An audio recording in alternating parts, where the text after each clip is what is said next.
Hola, soy la cadete de primer año Ángeles Giovanna Ortega Islas, perteneciente a la Escuela Militar de Enfermería. En este video yo les hablaré acerca del sistema urinario, un tema que se abordó durante el segundo parcial en la asignatura de Fisiología Humana, bajo la enseñanza del médico cirujano Said Fernández Hernández. El sistema urinario. ¿Qué es el sistema urinario? Es el conjunto de órganos que participa en la formación y evacuación de la orina. Lo comprenden a este sistema los riñones. Los riñones tienen una forma de habichuela o haba. Estos están situados en el abdomen, entre la 12ª vértebra dorsal y la 3ª vértebra lumbar. Algo muy importante de mencionar aquí es que muchas veces, bueno, yo también lo creía, que cuando nosotros tomábamos agua se iba directamente a los riñones, pero cabe mencionar aquí que no es así. No es que nosotros tomamos agua y directamente se va a los riñones, sino que pasa como el alimento hasta el intestino.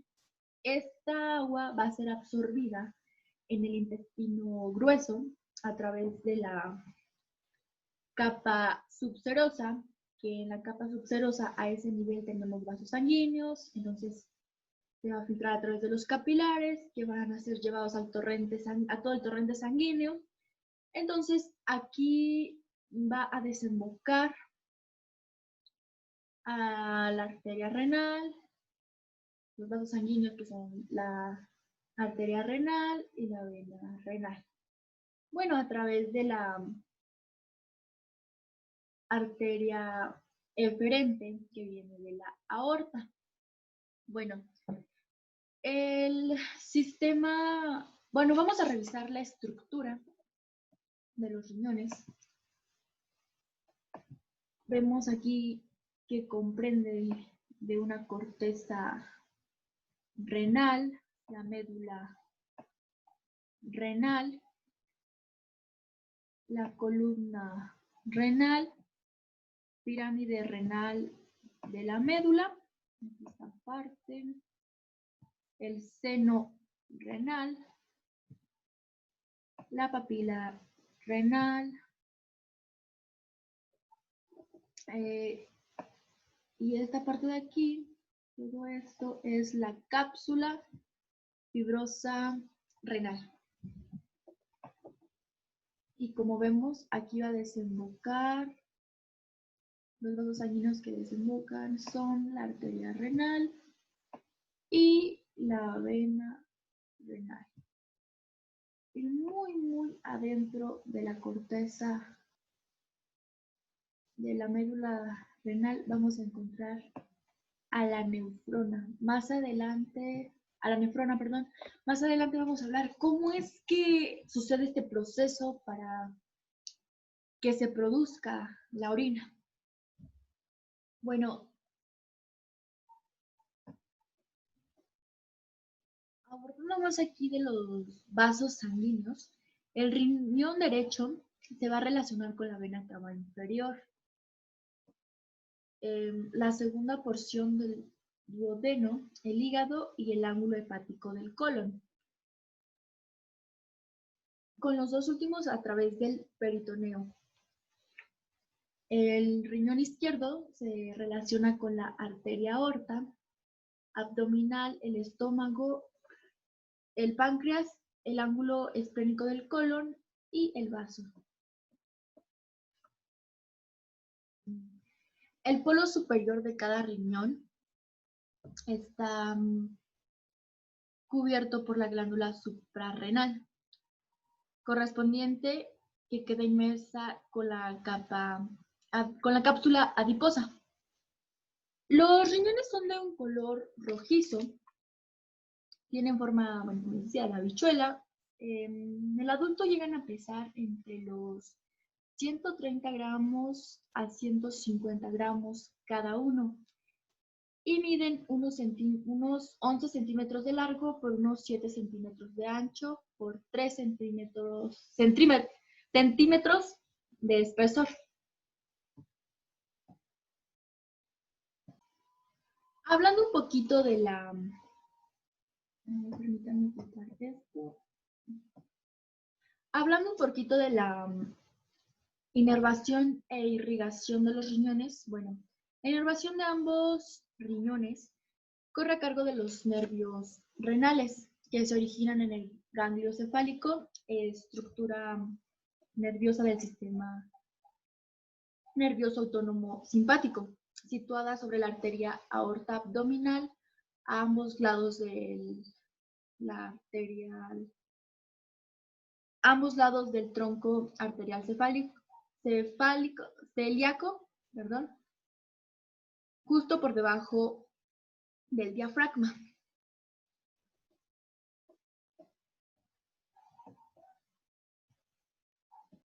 Ahora pues acerca de la irrigación, los riñones, esta irrigación es muy abundante en relación a su peso y se debe a la función de depuración sanguínea que estos realizan. Las arterias renales derecha e izquierda son ramas de la arteria aorta abdominal, la cual origina a nivel de la primera vértebra lumbar al penetrar por el hilio renal, forma parte del pedículo renal o el ver-ilio renal. Ambas arterias aseguran un soporte de sangre de unos 1.200 mililitros por minuto. Hablando en reposo, el volumen que representa entre un 20 y 25% del gasto cardíaco en reposo. El retorno venoso de los riñones se produce a través de las venas renales derecha e izquierda, que drenan a la vena cava inferior. Bueno, las funciones de los riñones, una de las funciones que cumplen es estos mantienen los niveles sanguíneos de los iones, regulan el pH sanguíneo, regulan el volumen sanguíneo, mantienen la osmolaridad sanguínea. Estos producen hormonas como la eritropoyetina y el calcitrol y regulan la glucemia.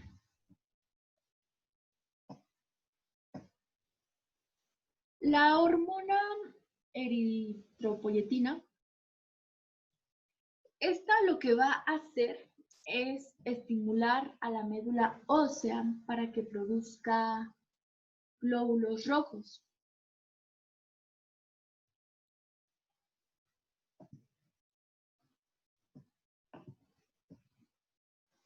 Otra hormona que también encontramos es a la hormona renina. Esta es secretada por las células, bueno, esto es muy importante, es secretada por las células juxtaglomerulares, perdón, no la puedo pronunciar muy bien, del riñón. Esto lo que tiene es la función de sintetizar, almacenar y secretar renina. Lo que va a hacer, su función de esta es regular la presión arterial. Más adelante veremos su función ya más explícita. Otra de las hormonas que también encontramos es el calcitrol. Esta es una forma activa de la vitamina D que ayuda a mantener el calcio para los huesos. Aquí la vemos.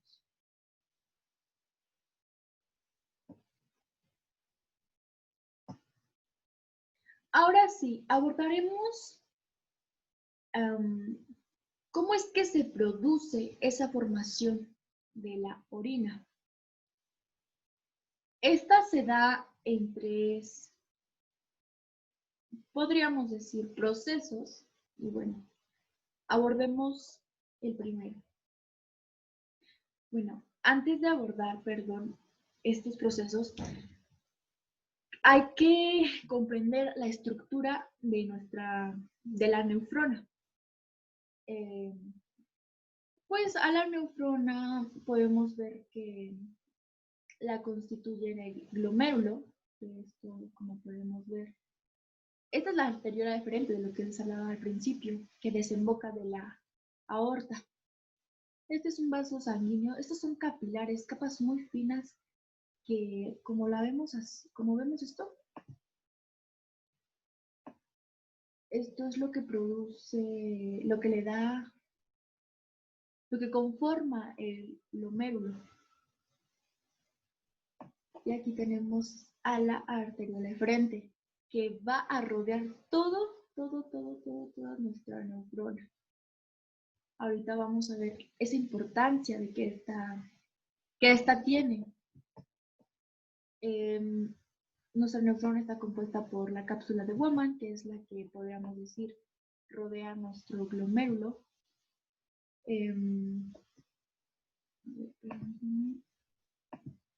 Tenemos, bueno, aquí todavía a nivel sanguíneo.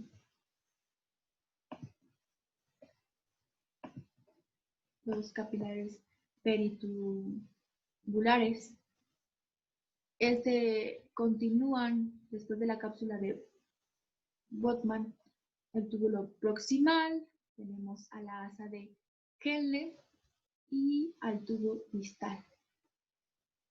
Tubo proximal, tubo distal y por último al tubo colector, que se dirige, que este ya se va a unir hacia la vejiga, donde va a dirigir esta producción, absorción de agua para transformarse en orina.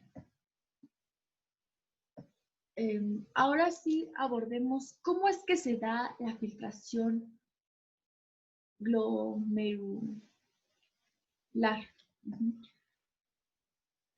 Bueno, aquí tenemos que en esta filtración glomerular, pues porque se lleva a este nivel del glomérulo, ¿no?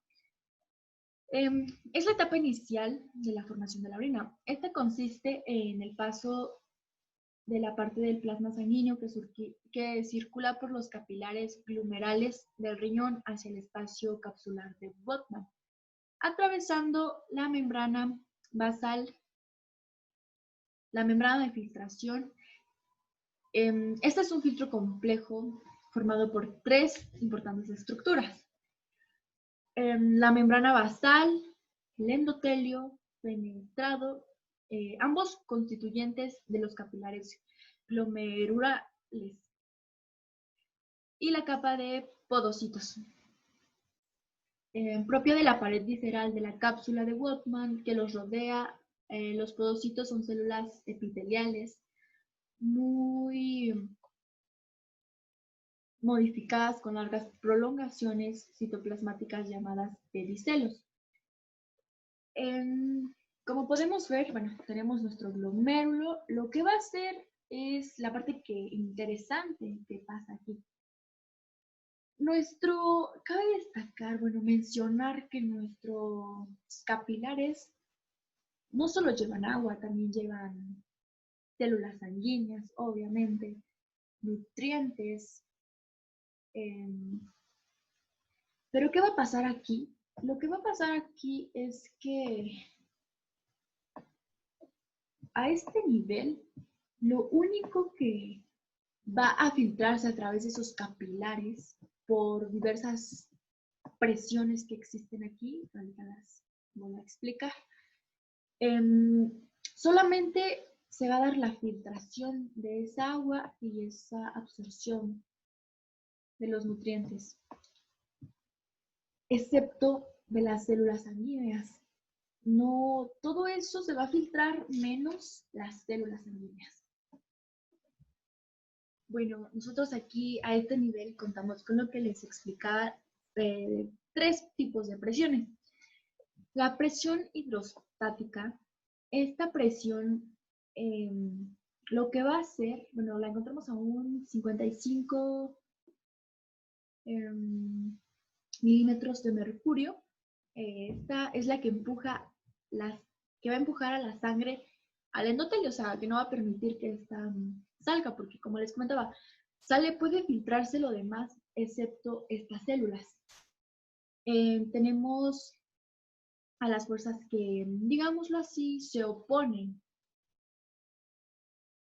que es la presión hidrostática capsular.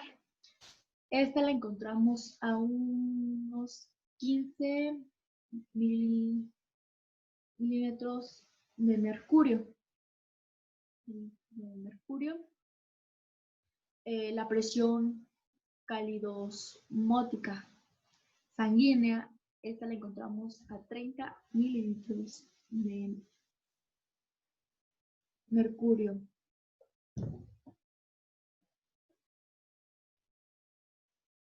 Pues si sustituimos estos valores, es decir, si le restamos estas dos últimas presiones, vamos a tener que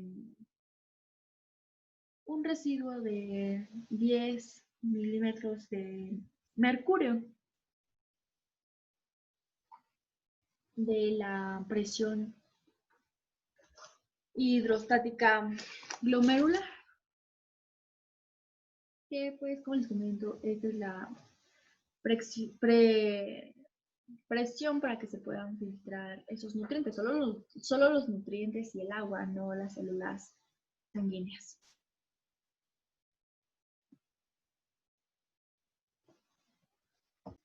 Bueno, el segundo proceso por el que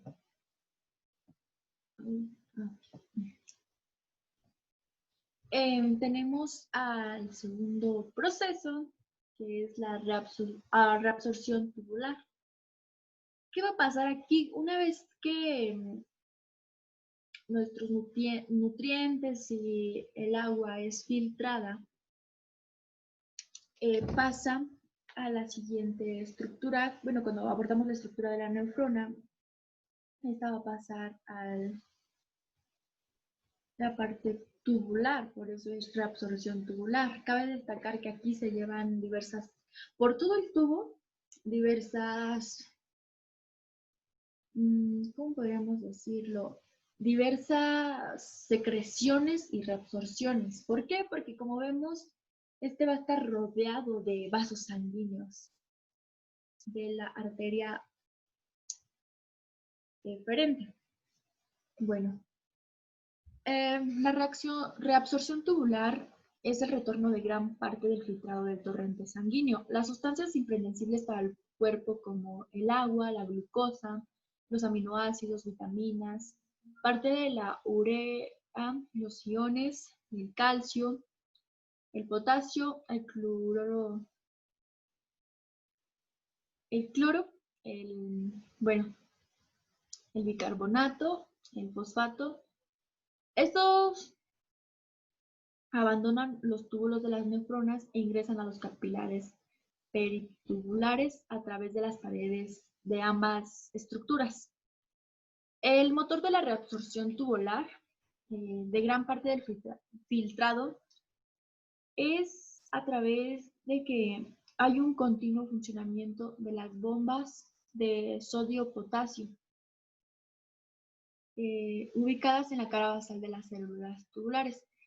Estos dispositivos moleculares van a consumir la energía de ATP para poder transformar ambos iones en contra de su gradiente de concentración activo. Las bombas de sodio y potasio crean un flujo de sodio desde el filtrado hacia los capilares que directa o indirectamente propicia la reabsorción de todo lo demás. La reabsorción del 99% del filtrado sucede a todo lo largo del tubo renal, especialmente en el segmento corneado proximal, en aproximadamente en un 80%. Mientras que el ajuste preciso del volumen y la composición de orina definitiva se efectúa en el túbulo contorneado distal y colector. Aquí, así es como en este GIF podemos observar cómo es ese proceso más claramente. Los vasos sanguíneos no se filtran, solo se filtran todos aquellos nutrientes, el agua, como podemos observar.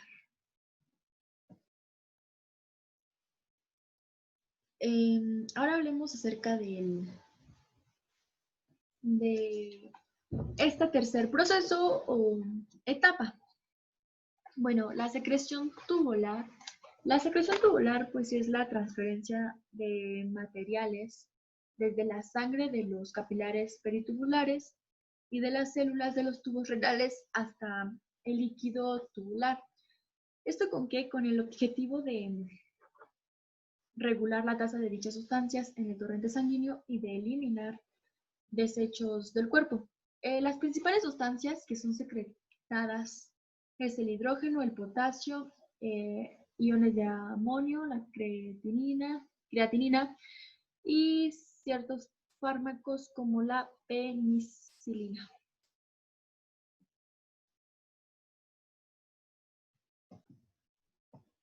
Bueno, aquí tenemos a nuestra nefrona y vemos, ¿no?, cómo pasa todo ese proceso. Todo se da aquí en el glomérulo, que está compuesto por capilares que van a permitir que pasen a la cápsula de Bowman, que esta lleva al tubo proximal, al asa de Henle, al tubo distal, para posteriormente pasar al túbulo colector. En esta parte creo que se explicó bien, no es muy difícil de comprender qué es lo que pasa a este nivel. Y pues es así como se forma la orina. Todas estas etapas ocurren en todas las diversas membranas que tienen los riñones. Entonces así pues se forma la orina. No se forma en el intestino. No es que tomemos el agua, sino que ya vemos todo el proceso que lleva. En el intestino, desde el intestino, esto se absorbe por los vasos sanguíneos, que es llevada al torrente, viaja por todo el torrente sanguíneo hasta llegar a nuestros riñones, donde ahí pues a través de los capilares es reabsorbida esa agua, ¿no? Filtrada esa agua para formar la orina. Y bueno, aquí es donde se da la micción, que se refiere al vaciado vesical que permite la evacuación de la orina. El volumen de la orina en la vejiga es menor de aproximadamente unos 350 mililitros. El volumen y la composición de los compartimientos y, bueno, fluidos del organismo. Este punto es muy importante de abordar por lo siguiente. De forma abstracta, podemos considerar que el cuerpo humano como suma de dos grandes compartimientos o espacios rellenos de fluidos.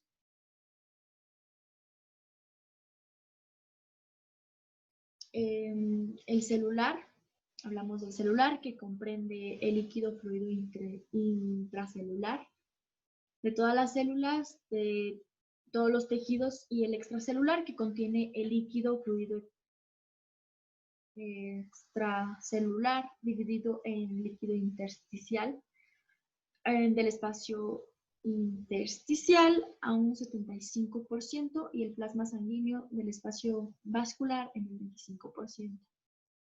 Esto comprende un 25%. El 55 y el 60% de la masa corporal de una persona adulta corresponde al agua. 2/3 partes de este volumen acuoso,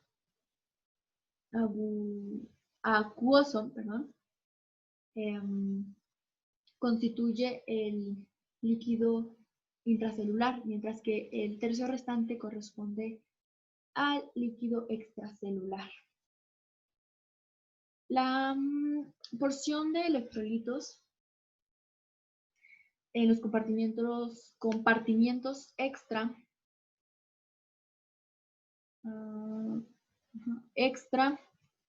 intra y extracelulares se mantiene constante alrededor de unos miliequivalentes a expensas de los principales iones en el líquido intracelular, pues son el potasio y proteínas principalmente, mientras que y otras proteínas, mientras que en el líquido extracelular encontramos son el sodio, el cloro, del bicarbonato. Bueno, las ganancias y pérdidas diarias de agua y electrolitos. Nosotros perdemos aproximadamente, bueno, de las bebidas obtenemos aproximadamente entre 1500 mililitros de agua. Bueno, que se supone que nosotros debemos de tomar diariamente 2 litros de agua, ¿no?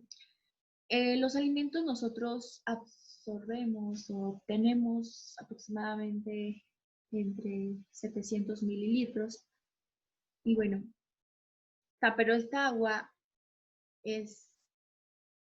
hay una pérdida porque se da a través de la sudoración. Nosotros liberamos esa agua a través de la sudoración, la respiración, la orina y las heces. En las sudoraciones aproximadamente perdemos diariamente entre los 400 a 675 mililitros. En la respiración de 50 a 225 mililitros. En la orina de 1500 mililitros aproximadamente. Y en las heces aproximadamente 250 mililitros. El equilibrio ácido y base. Bueno, ese es un punto muy importante de explicar por lo siguiente. Este equilibrio contempla los mecanismos moleculares y fisiológicos que tratan de mantener la acidez sanguínea constante y estable alrededor de un pH de entre 7.4 a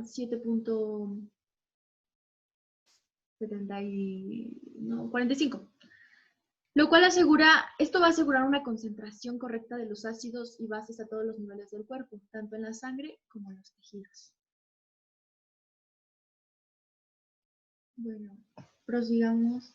Las vías urinarias. Las vías urinarias, hablamos aquí acerca de los uréteres. Esta es una vía urinaria retroperitone al que transporta. Son tubos que transportan la orina desde el riñón hasta la vejiga urinaria. El trayecto entre un trayecto de 25 a 30 centímetros, con una porción, se dividen en 2 porciones, abarcan la porción abdominal y pélvica. Y pues aquí vemos que tenemos diversos uréteres. Bueno, los uréteres femeninos es importante de mencionar porque son más, no. Entonces aquí tenemos, bueno, a los uréteres.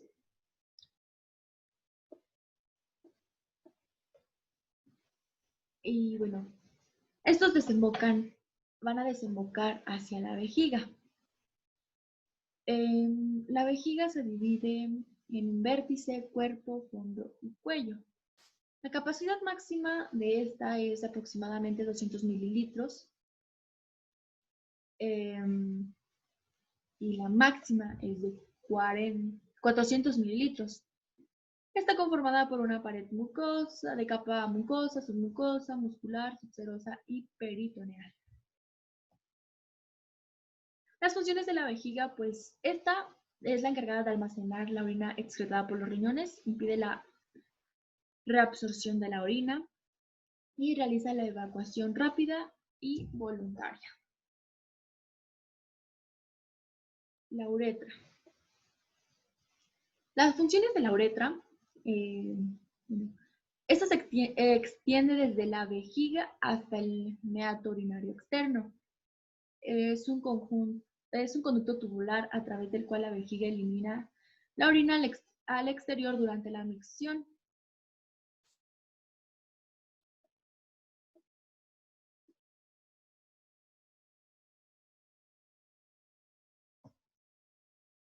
Bueno, aquí sí es importante hablar de la uretra femenina y la masculina, pues no es lo mismo, bueno, sí, pero se encuentran en una estructura diferente.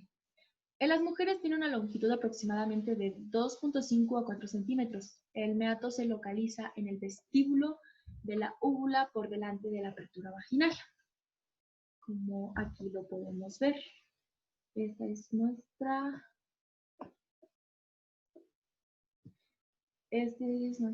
uretra, bueno, el meato uretral. La uretra masculina es la más larga y transcurre a través de la próstata y el pene. Su meato se ubica en la punta del glande.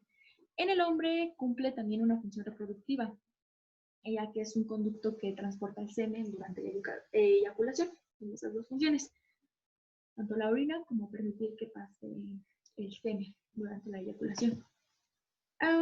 Aquí lo tenemos, aquí tenemos a la uretra, que desemboca en la punta del glande.